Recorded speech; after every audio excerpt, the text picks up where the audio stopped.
दिनों नदियों के उफान ने तबाही मचा रखी है और अब भी कई इलाके तबाही की कगार पर खड़े हैं, जहां बाढ़ का खतरा लगातार बना हुआ है।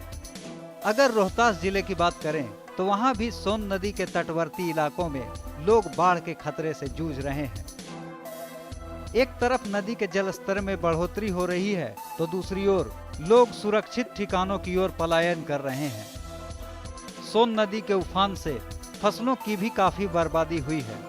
लगातार बिगड़ते हालात में जो सबसे बड़ी समस्या खड़ी हो रही है वो है एफसीआई के गोदाम का तटीय इलाके में बना होना, जिससे गोदाम में रखे 5000 मीट्रिक टन चावल बर्बादी के मुहाने पर है।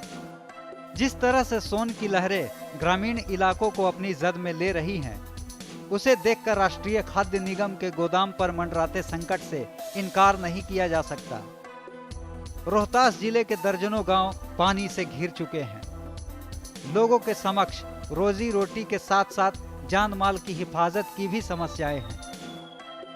ऐसे में गोदाम को भी बाढ़ ने अपनी चपेट में ले लिया तो गरीबों के निवाले पर भी आफत आ जाएगी, क्योंकि इन गोदामों में रखे अनाज सरकारी योजनाओं के हैं जो आपदा में भी काम आ सकते हैं।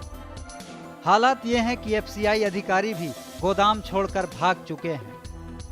वहीं हाउस के प्रबंधक भी वहां मौजूद नहीं। मजदूरों के भरोसे गोदाम को छोड़ दिया गया है। इससे पहले जिला प्रशासन ने इस गोदाम को अनफिट घोषित कर दिया था। इसके बावजूद अधिकारियों ने यहां अनाजों का भंडारण बंद नहीं किया। हैरानी इस बात की है कि इलाके में बाढ़ के हालात से अवगत होते हुए भी इस तरह की लापरवाही की गई। बाढ़ में अभी बहुत लोग, सैकड़ों लोग फंसे हुए हैं और बाढ़ के चपेट में कई सारे घर, कई गांव आ चुके हैं, जिसमें सैकड़ों जानवर बह गए हैं। और बेरकप स्थित जो गोडाउन है भारतीय खाद्य निगम का, वो भी सोन के किनारे स्थित है। बाढ़ के चपेट में गोडाउन भी लगभग आ चुका है। दिन ब दिन पांव पसार रही बाढ़ की जद में इस गोदाम के आ जाने से बेशक अनाज के संकट का दौर शुरू हो जाएगा, जिसकी भरपाई जल्द नहीं की जा सकेगी। एक तरफ अनाज सड़ने की स्थिति में है, दूसरी ओर नदी का उफान। ऐसे में अधिकारियों की लापरवाही कई सवाल खड़े करती है। सबसे बड़ा सवाल तो ये है कि जितने अनाज से कई गांवों की भूख मिटाई जा सकती है, उसकी बर्बादी का जिम्मेवार आखिर होगा कौन? कशिश के लिए रोहतास से ज्योति प्रकाश।